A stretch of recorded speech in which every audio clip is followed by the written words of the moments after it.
Welcome to our thought for today. My name's Susan and I'm a local preacher at Oakwood Church. And what I want to share with you today starts in Oakwood Church. Just the day before the lockdown, I was inside the church and something made me take one or two photos inside, which have been nice to have in this period of lockdown. And I'd like to share with you a favourite bit of the church for me. I hope you can see it's a stained glass window, quite an old-fashioned looking sort of stained glass window, but it was moved from the old Roundhay Methodist Church to the Oakwood Church when it was built some 30-odd years ago.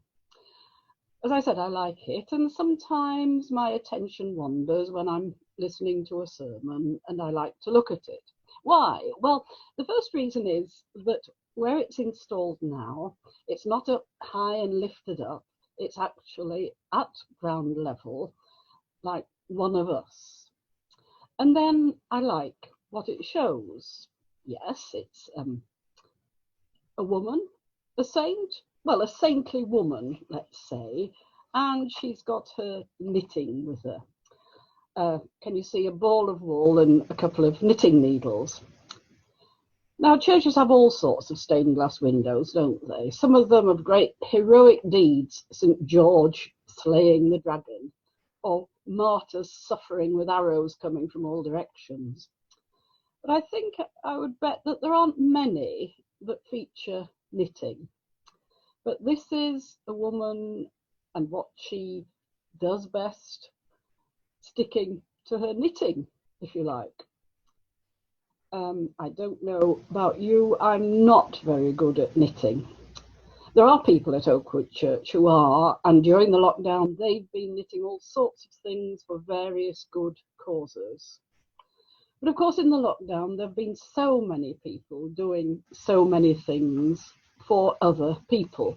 Yes, there are the heroic frontline workers slaying or trying to slay the dragon of COVID. Then all the other people at Oakwood, at Epiphany, at other churches, people of all faiths and none, so many people who have been doing things for other people, ringing them up, doing a bit of shopping, looking out for neighbours. You know the sort of thing, you've done it. And I remember a lovely phrase I heard a few years ago from the then Chief Rabbi, Jonathan Sachs, when he called this the eternity of small acts of loving kindness. Because these things make a difference, a lasting difference to people's lives and to our community and our world. Doing, you might say, saintly things, but if I were to say to people, oh, you are a saint, they'd be keen to say, I'm no saint. Well, that's true. None of us are saints in the official category. And I don't think I'm ever likely to do the sort of miracles that get myself canonized. Maybe you might, but I don't think there's going to be a St. Susan somehow. But I always remember St. Paul, that first and greatest Christian missionary, and the little churches, groups of Christians that he founded all over the then world, the known Roman Empire, bringing these little groups together who had heard through him the good news of Jesus Christ and God's love shown to us in Jesus.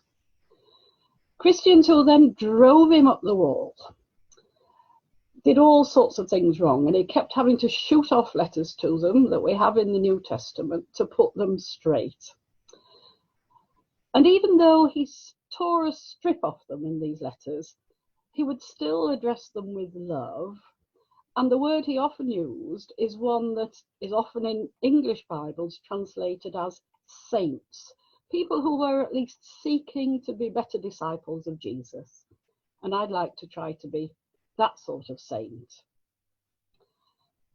As we come out of lockdown, there are so many people who still live with loss and grief and fear.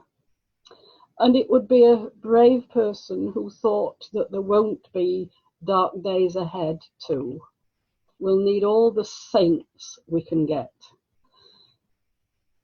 So I close with this. I don't know whether you know the story of the little boy who was asked what a saint was.